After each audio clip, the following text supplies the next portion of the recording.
Hello, this is my Allay filter that I came up with while designing the main storage for the server I'm on. It has a few advantages that I think are good to have in an Allay filter. The first one you'll probably notice is that it is extremely high up, and this is possible because the Allays drop their items straight down. This is really nice because the sound of a lot of allays constantly giggling is not necessarily that pleasant. And like 60 note blocks firing at the exact same time is especially unpleasant. So with this, you're able to have it like 70 blocks above where you'd actually be walking, and you'll never have to hear any of it.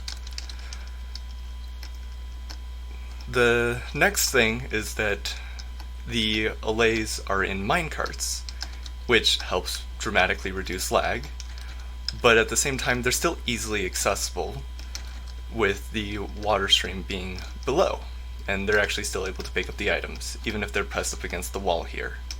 So they can actually, it doesn't really matter where they are, they just have to be somewhere on the rail, it's fine. But obviously it looks awful if they are not all aligned with each other.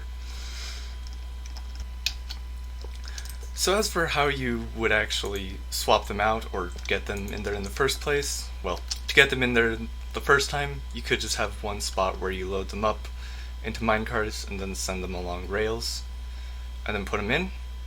But yeah, basically you just need to put a block here, which is also why I recommend using slabs, so that you just put the rail on it.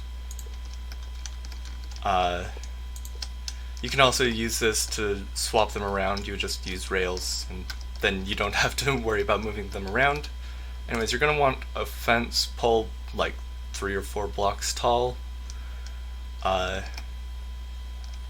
because, well, you're going to want to put them on a lead as fast as you can, and by putting them up there, they're not going to like fly off below where they're really difficult to get back if you're in survival. Speaking of which, so anyways, I'm just gonna swap him out with the sword, as he makes a very PG gesture with it. Place the minecart there, put one of the items there, and he'll fly into it. And, well, that's pretty much it for loading them in. Now, of course, also to run this you'll be needing an instant wire. I'm just using the one by Kahikson. I hope I'm saying their name right. As for the clock and everything, I'm gonna leave a schematic of like up to here in the description. Just make sure that if you paste it in, it's going north, or I believe west is the other direction that works for the instant wire. The clock I have here, one of the nice things about it is that it starts at the beginning of the cycle, which is pretty helpful.